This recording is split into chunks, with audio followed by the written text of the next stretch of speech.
प्रभु पूजा करना है हमें, आज प्रभु पूजा करना है हमें। चलो कलशों में जल लेते चले, प्रासुक और निर्मल लेते चले, थोड़ा चंदन घिस कर लेते चले, थोड़ी महकी केसर लेते चले, आज प्रभु पूजा करना है हमें। संत शिरोमणि आचार्य गुरु श्री 108 विद्यासागर जी महाराज की जय। आचार्य श्री उदार सागर जी महाराज की जय। मुनि पुंग गुरु 108 सुधा सागर जी महाराज की जय। उत्तम संयम धर्म की जय। आज 10 लक्षण का 6वां दिन, उत्तम संयम का दिन। हमने 4 कसायों का त्याग करके 4 धर्म को धारण करने की कोशिश की। फिर हमने असत्य को छोड़ सत्य को धारण करने, आज 6वां दिन असंयम के त्याग से जो हमें संयम धर्म होता है उसको थोड़ा सा समझते हैं। ये जो संसार में कहते हैं कि मैं संयम को पाल रहा हूँ, नहीं, संयम तो अजर अमर है, उसके पालने में हम पले तो अच्छा है। संयम में जो पलता है वह सिद्धालय को पहुंच जाता है। एक बार एक व्यक्ति बिना ब्रेक की साइकिल से जा रहा था और एकदम उतार आती है। जंगल का रास्ता था, तो देखता है कि मेरी सामने एक शेर बैठा हुआ है। ब्रेक लगाने की वो बहुत कोशिश करता है, लेकिन ब्रेक लगते ही नहीं है। जाके अचानक साइकिल, वो टूटी फूटी साइकिल शेर से टकरा जाती है। शेर से जैसे ही टकराती है, शेर हड़बड़ा के, कोई मशीन आई है देख के घबरा कर भाग जाता है।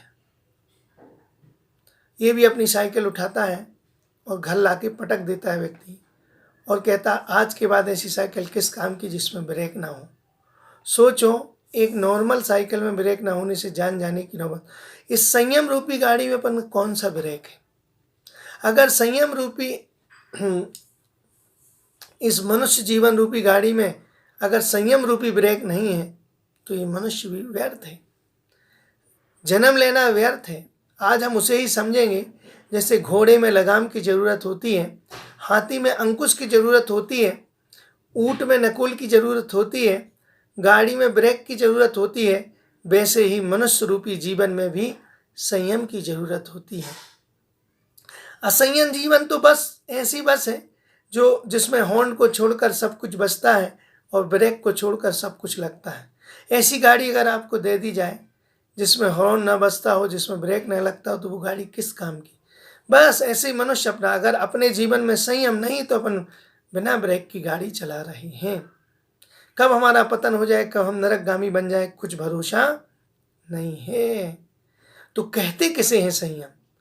संयम यमो वा संयमः, सम्यक यमो वा संयमः, मतलब भली प्रकार से, अच्छी प्रकार से जो यमन या संयमन किया जाता है वो कहलाता है संयम।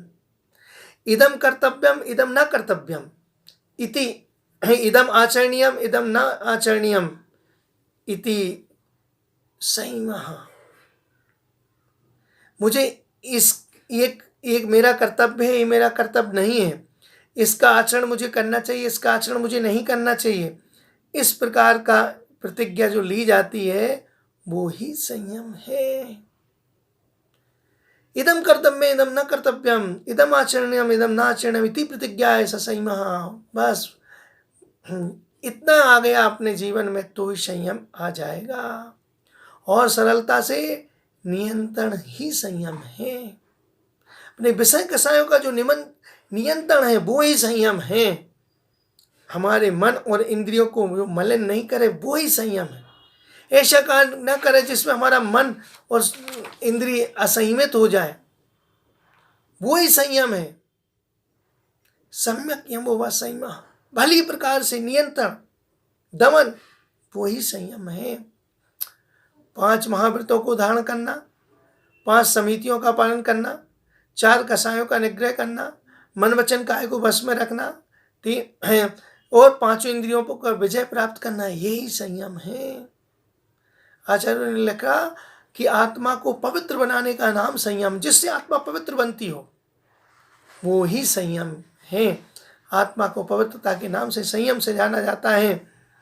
कहते हैं एक बार एक व्यक्ति थे, वो जबलपुर के निवासी थे, बहुत मोटे थे। 4-6 महीने बाद वो दुबले हो गए। किसी व्यक्ति ने पूछा, भैया तुम इतने दुबले कैसे हो गए? उसने बताया, पहले मैं शरीर रूपी खेत को सींचता था, अब मैं आत्मा रूपी सींच को खेत को सींचता हूँ, इसलिए आत्मा तो मेरी पुष्ट हो रही है और शरीर मेरा दुबला दिख रहा है। उस व्यक्ति ने पूछा, आप ऐसा क्यों बोल रहे हैं?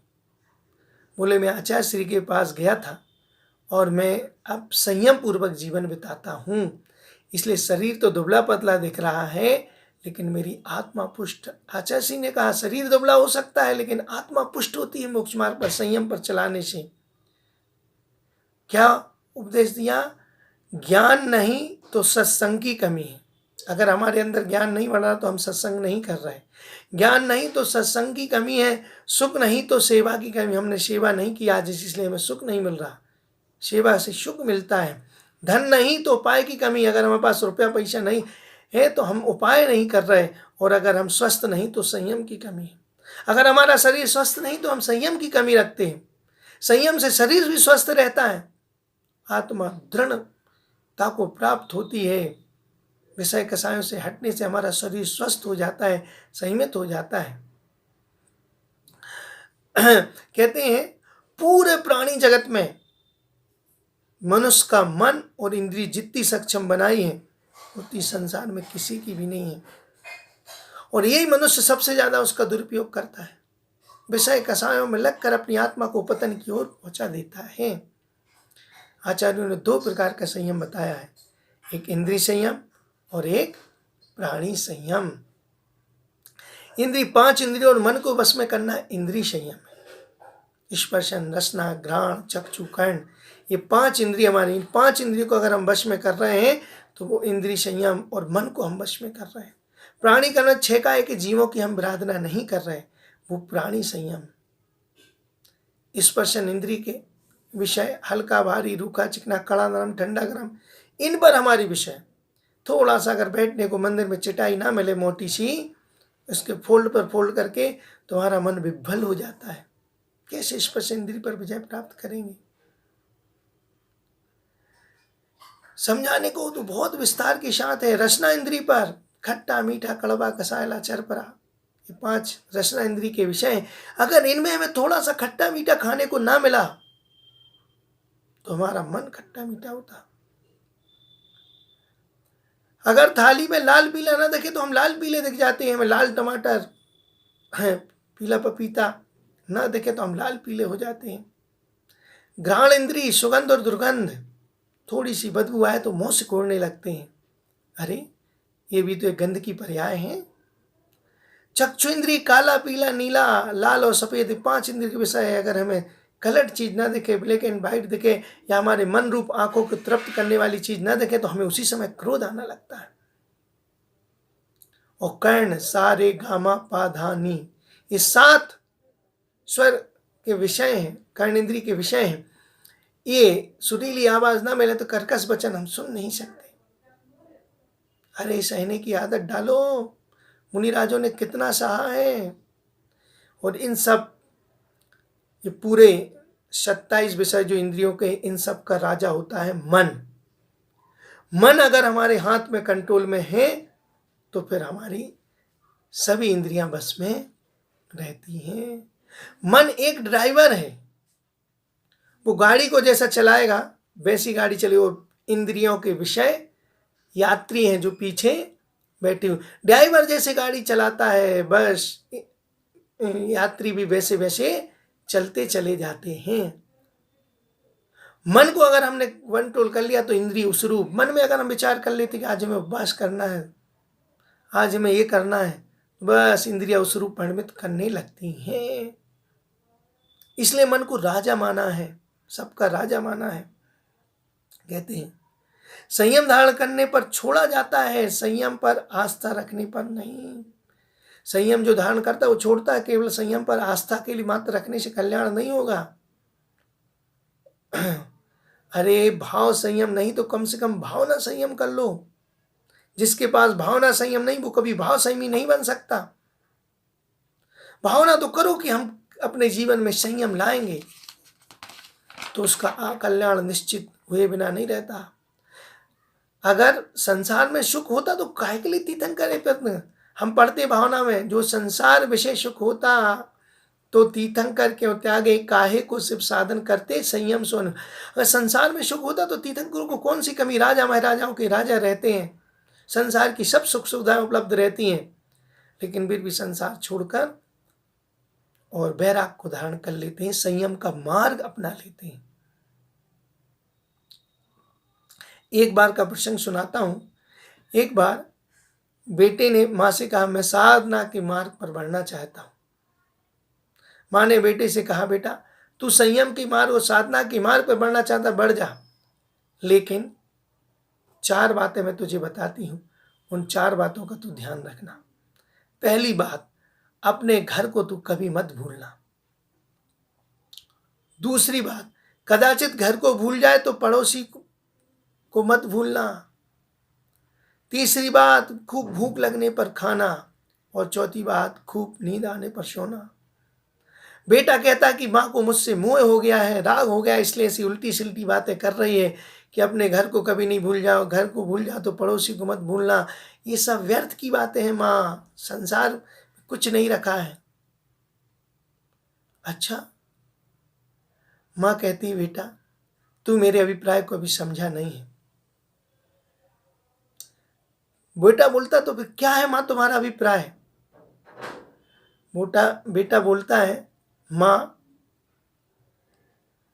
मुझे अभिप्राय बताओ। तो समझाती है माँ, कहती बेटा अपना घर मतलब आत्मा, तू आत्मा पर अपनी दृष्टि रखना, आत्मा से पर में मत लग जाना। अगर आत्मा से पर में लगा तो तू संयम से च्युत हो जाएगा, तू संयम में नहीं रह, साधना के मार्ग पर बढ़ नहीं पाएगा।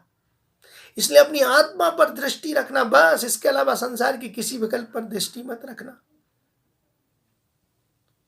तो फिर पड़ोसी क्या है? सबसे निकट पड़ोसी अगर अपना कोई है तो वो है शरीर। दूसरी बात, तू अगर बाई चांस घर को भूल जाए तो इस पड़ोसी का शरीर अगर स्वस्थ है तो तू संयम अच्छे से पालन कर पाएगा, त्याग व्रत का पालन कर। और शरीर अगर स्वस्थ नहीं तो धर्म, शरीर आद्यम खलु धर्म साधन, शरीर ही धर्म का साधन है। इसलिए इस शरीर का ध्यान। खूब भूख लगने पर खाना, जब भूख खूब लगी हो तभी भोजन करना। भूख न देखे झूठो भात, मतलब अत्यधिक भूख लगी रहेगी तो तेरे सामने जो भी आएगा उसको तू अच्छी तरह से भोजन कर लेगा। और अगर भूख नहीं लगी और भोजन किया तो तेरा विषय इंद्रिय विषय में दौड़ेगा। और चौथी, खूब नींद आने पर सो। साधना के मार्ग पर बढ़ते रहना। जब तू थकने लगे तभी विश्राम करना, नहीं तो विश्राम नहीं करना। अगर ऐसे लेट गया तो दुनिया के विकल्प तेरे अंदर उत्पन्न होंगे।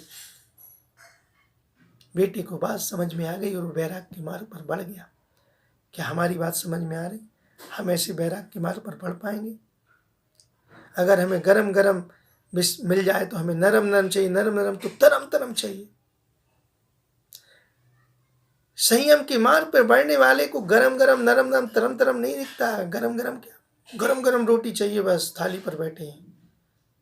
नरम नरम होना चाहिए, सॉफ्ट सॉफ्ट होना चाहिए। अगर ये हो जाए तो फिर तरम तरम होना चाहिए, चिकनी चुपड़ी, इसमें घी लगी हो। ऐसे विषय कसायों से कैसे पुष्टि होगी? आचार्यों ने लिखा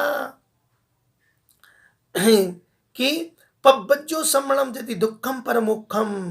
प्रवचन सार में आचार्य कुंद लिखते हैं कि दुख से मुक्त होना चाहते हो तो पालन करो श्रमणचर्या का, संयम का। आत्म कल्याण करना है तो उसका पालन करो।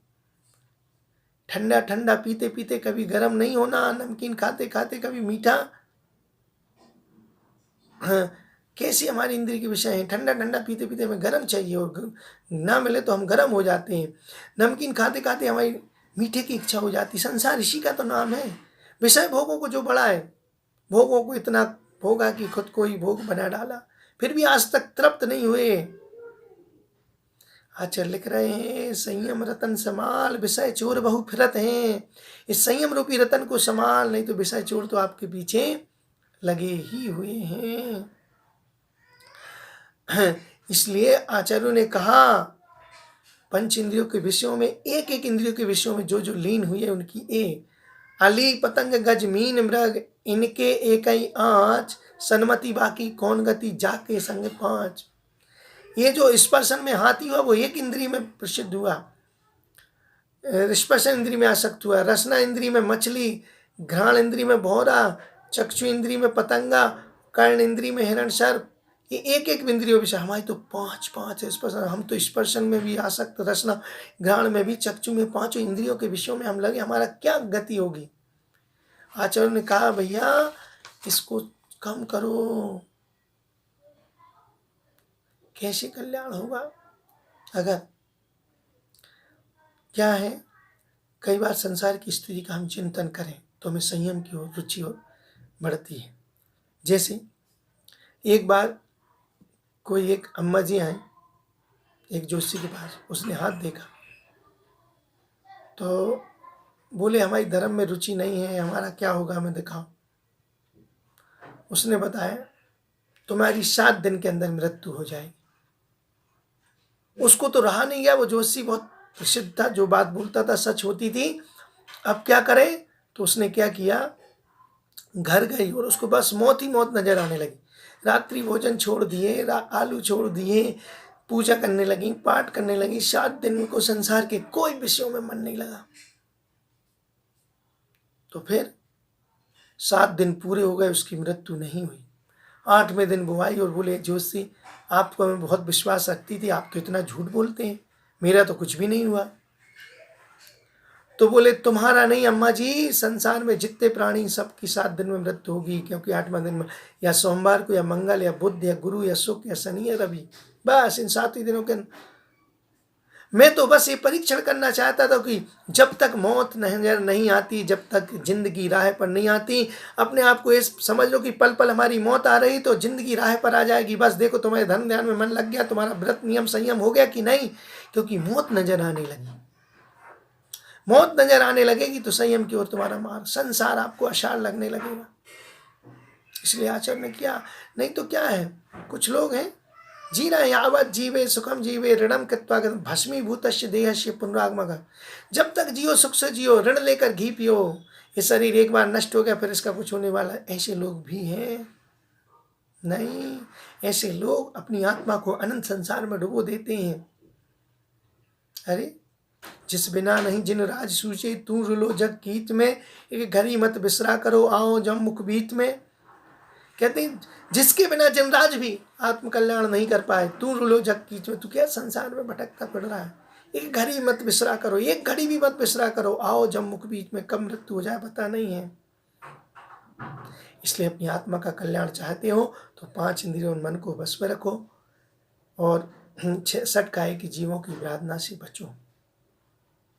समझाने के लिए बहुत है, अंत में इतना ही कहेंगे, कौन जाने किस डगर पर धड़कने रुक जाएंगी, जिंदगी का क्या भरोसा एक दिन लुट जाएगी।